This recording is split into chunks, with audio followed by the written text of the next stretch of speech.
All right. Okay. I want to leave us with this famous quote by Dalai Lama.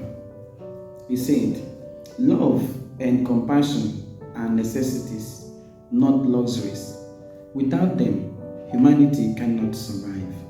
That's a famous quote from Dalai Lama. And that will usher us into the topic of discussion today. And that topic is the 10 ways to have peaceful and loving relationship. Just 10 ways to have peaceful and loving relationship. But before I delve into this topic, I want to leave us with just a simple advice. Just note this from me. In your relationship, not everyone you call your friend are happy in your relationship.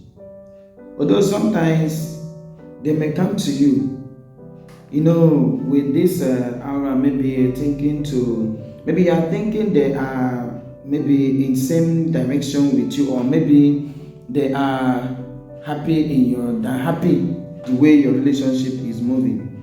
And then sometimes you tend to share most things or your secret or the secret of your relationship to them.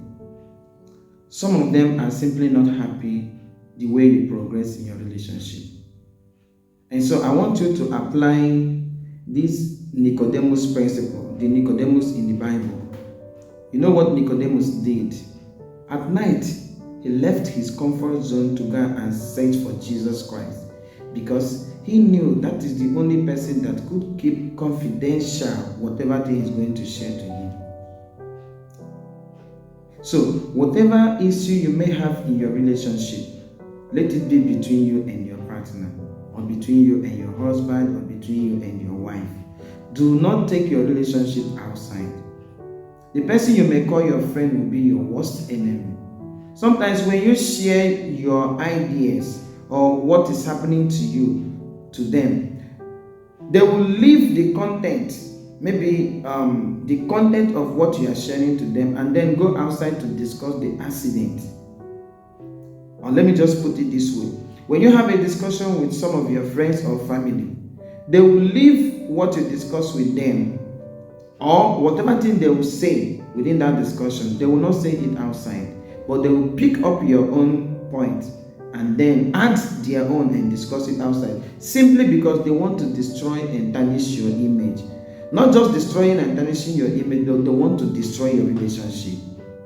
So, whatever issue you may have in your relationship, learn to settle it between you and your partner. This is just a stepping stone to having a peaceful and loving relationship. Because when you take your relationship outside, some persons are not happy with you. The way you progress, maybe whatever thing you do or your business, anything that does not relate to your working, just anything at all, or maybe the way you dress or something of that, they are not happy. So learn to keep most things to yourself. Learn to keep most things to yourself. Don't even discuss to your brother or sister. Some of them may go outside to discuss the opposite of what he discussed with them. And that is by the way. So the 10 ways to have a peaceful and loving relationship. Now, most times, February 14th, people celebrate Valentine's Day, and of course, if you have not listened to my Valentine's Day message, you go down to my YouTube channel, and then don't forget to like, comment, and share.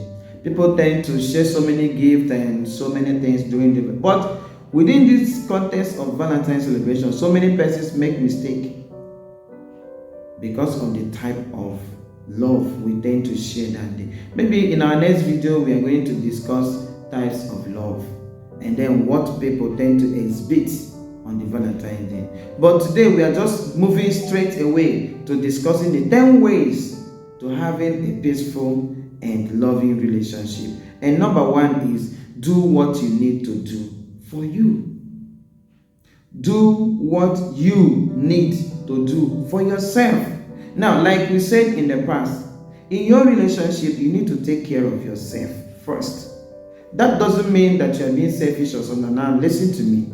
Everyone has personal needs, whether it's going to the gym after work or taking some alone time on glass food, maybe on Saturday morning, Sunday morning, or something that within the weekend. If someone asks you to do something and your instinct is to honor your own needs, I tell you, do it. Do your own need first. I'm not saying you can't make sacrifice for people, no. And I'm not saying you should be selfish and egoistic, no. But it is important to make a habit of taking care of yourself in your relationship. So you don't just need, maybe because this person said, okay, come and accompany me to the market to buy something, but at the same time you want to rest. You say maybe because they shouldn't say you are selfish. No, take your rest. And maybe sometime later you can help the person. So one of the first things is do what you need to do for you, for yourself. Take care of yourself. Second one, give people the benefit of doubt. Now, it is tempting to doubt people. Yes, to assume your boyfriend meant to hurt you, or to assume your girlfriend meant to hurt you by not inviting you out, with his friends. Some persons would always say that, why is that you didn't call me when you are partying with or when you are there with your friends? You don't want me to associate with your friends? No. Or your friends meant to make you feel inadequate by flaunting her money, something of that. People who care about you want you to feel happy. That is one thing you should take. And then even if sometimes they get wrapped up in their own problems to show it well, but they still want to make you feel happy. Sometimes they may be hurtful and mean it. Let's not pretend we are all angels or something like that. Don't pretend you are not angels. We are not gods. But that won't be the norm.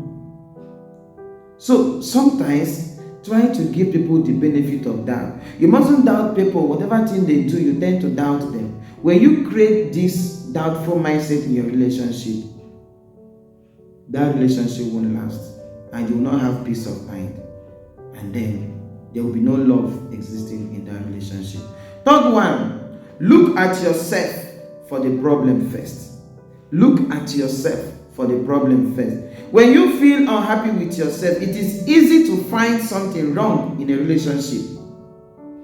Now, if you blame another person for what you are feeling, the solution is on them. But it is actually a faulty logic that whenever you feel unhappy, you tend to blame another person. Look down inwards to yourself and then figure out the problem from you.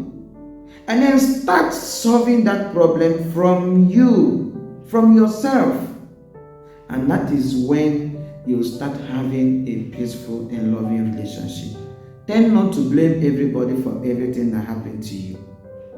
Tend not to blame everybody for anything that happened to you. Try to look inward. Try to look at yourself first. Find the solution for solving the problem from you. Remember, they say charity begins at home. That home is you. It must start from you. Fourth one, be mindful of projecting. Be mindful of projecting. It's just like trying to blame others for your own problem, for your own mistake. Be mindful of projecting. Not everything you're projecting. You said, maybe something happened. You say, not me, it must be, or it may. No. Think about yourself. Fifth one, choose your battles. Now, this one is very serious. Like I told you, sometimes you need to apply this Nicodemus principle. Apply this Nicodemus principle in the Bible. It's not every battle that you have to engage in. It's not every battle. And that is why in our previous message we said, whenever you have issue in your relationship, call your partner. Sit your partner down and discuss it. You don't launch into war. Sometimes you may lose. Sometimes you may win. But choose your battles. I am sorry is always enough to settle every issue in a relationship. You can do it. Learn how to say, I am sorry in your relationship. And then you see yourself living a very happy and peaceful relationship. Sixth one, confront compassionately and clearly. Now, whenever you want to attack someone, their natural instinct is to get defensive. Of course, you know that. So, learn how to confront people compassionately and clearly. Come out clearly. Let what you are confronting them be obvious to them and to people that may come around, because eventually people may come to see, oh, what has happened, what transpired. So let it be that what you are confronting them for is very clear, and then be compassionate while confronting people. But when I tell you, instead of confronting, why not approach the person peacefully? I think it's better. 7, don't be afraid to be vulnerable. Don't be afraid to be vulnerable. I don't need to explain this one because you know already. 80th one, think before acting on emotions. Yeah, we all are born with emotions. All human beings are born with emotions. But depending on the type of temperament you're operating, you need to think before you act. And that is why that famous author wrote about temperament. The temperament. The way you do think. Just think before you act on emotion. Because sometimes emotion can be dangerous.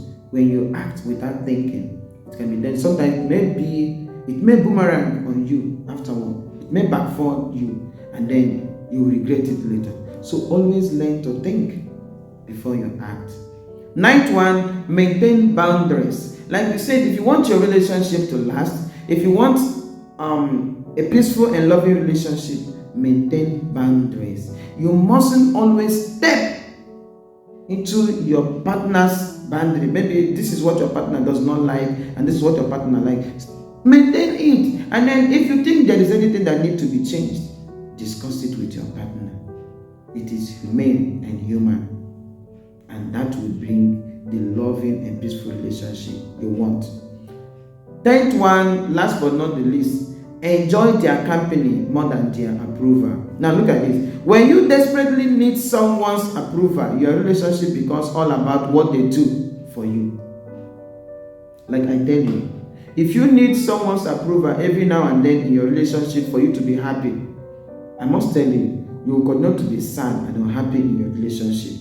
But how often they stroke your ego? Like how well they bring you up when you feel down?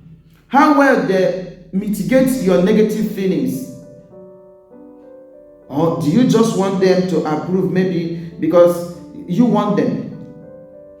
And you always, like I said it in I think last 2 weeks ago. You can go down to our YouTube and watch it. When you beg for love in your relationship, and after a while you stop begging, that relationship will crash, and you will not have peace in that relationship. So let your love and your relationship be natural. Let whatever thing you feel for someone be natural. If you beg for love in your relationship, it means throughout your lifetime you continue to beg for love. Because whenever you stop begging for love in your relationship, that relationship will crash and it will crumble. You become unhappy. And I know you wouldn't like to be unhappy. Please don't forget to like and share this message. And most importantly, subscribe to my YouTube channel. Thank you very much.